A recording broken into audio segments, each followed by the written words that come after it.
नमस्कार, हिमाचल न्यूज में आपका बहुत बहुत स्वागत है। चलिए शुरू करते हैं आज की 10 फटाफट बड़ी खबरों से। दुबई में हिमाचल सरकार ने 7 कंपनियों के साथ साइन किया MOU। हिमाचल प्रदेश में मुख्यमंत्री सुखविंदर सिंह सुक्खू के नेतृत्व वाली सरकार ने अब तक हिमाचल प्रदेश में एक भी निवेशक बैठक का आयोजन नहीं किया है।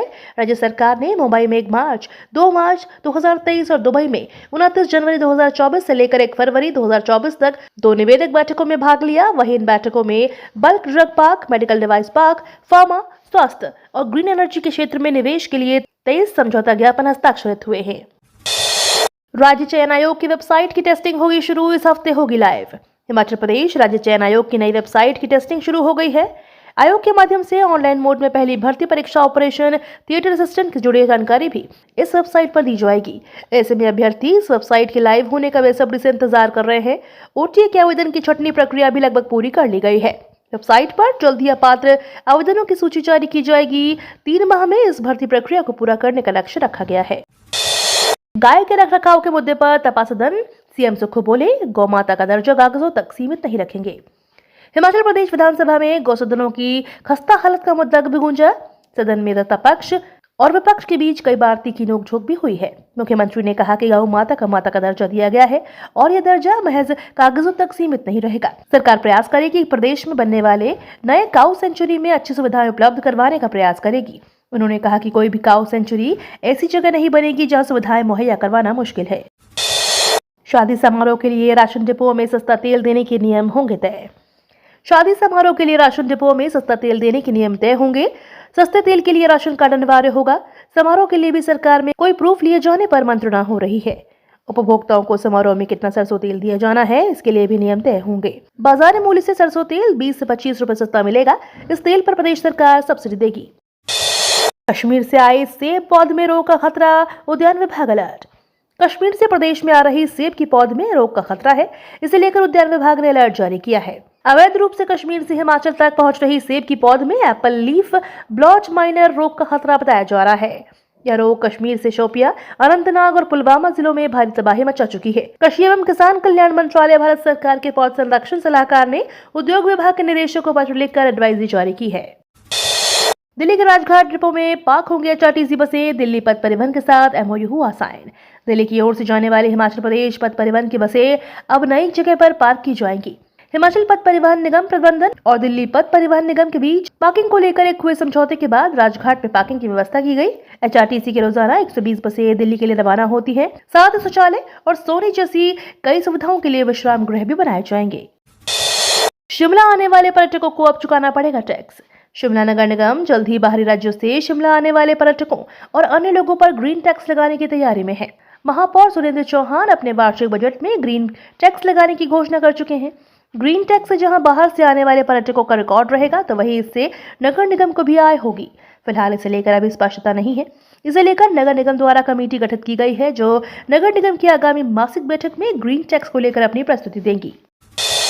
KYC नहीं करवाए तो मार्च में नहीं मिलेगा सिलेंडर।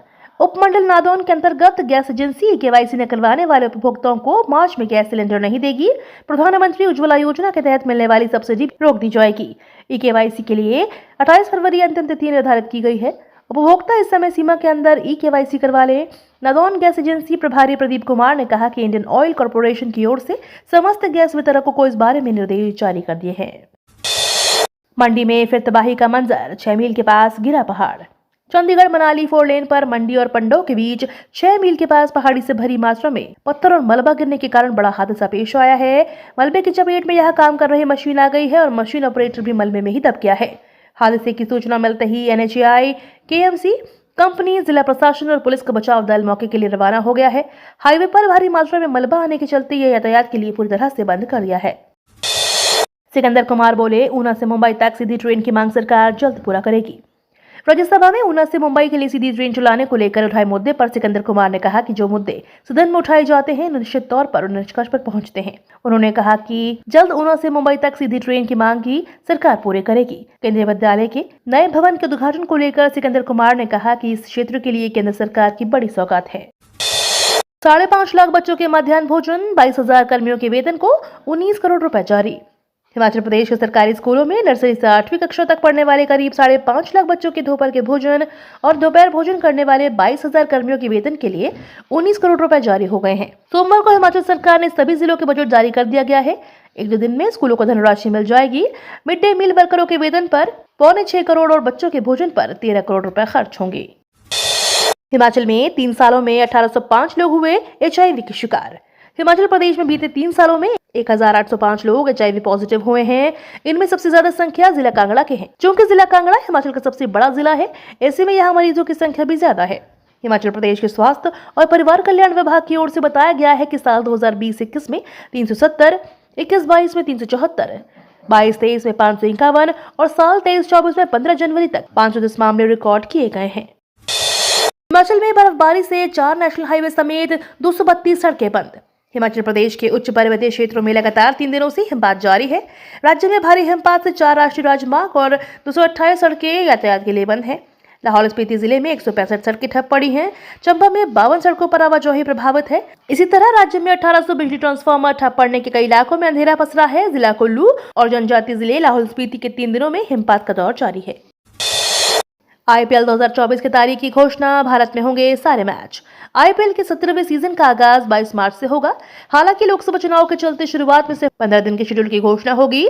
आम चुनावों के बाद बाकी मैचों के शेड्यूल का ऐलान होगा। लोकसभा चुनाव के बावजूद साल 2019 की तरह इस बार भी IPL भारत में ही होगा। धूमल ने कहा कि हम सरकारी एजेंसियों के साथ मिलकर काम कर रहे हैं। लोकसभा चुनाव की घोषणा के बाद बाकी का शेड्यूल जारी होगा। प्याज के निर्यात पर लगी रोक जारी रहेगी।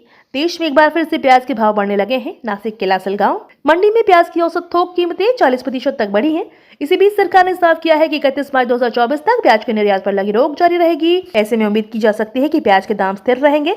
उपभोक्ता मामलों के सचिव रोहित सिंह ने उन खबरों का खंडन किया है जिसमें कहा जा रहा है कि प्याज के एक्सपोर्ट पर लगी रोक हटा ली गई है। ये तो थी आज की 10 बड़ी खबरें। डेली खबरों से अपडेट रहने के लिए चैनल को सब्सक्राइब करना बिल्कुल ना भूलें।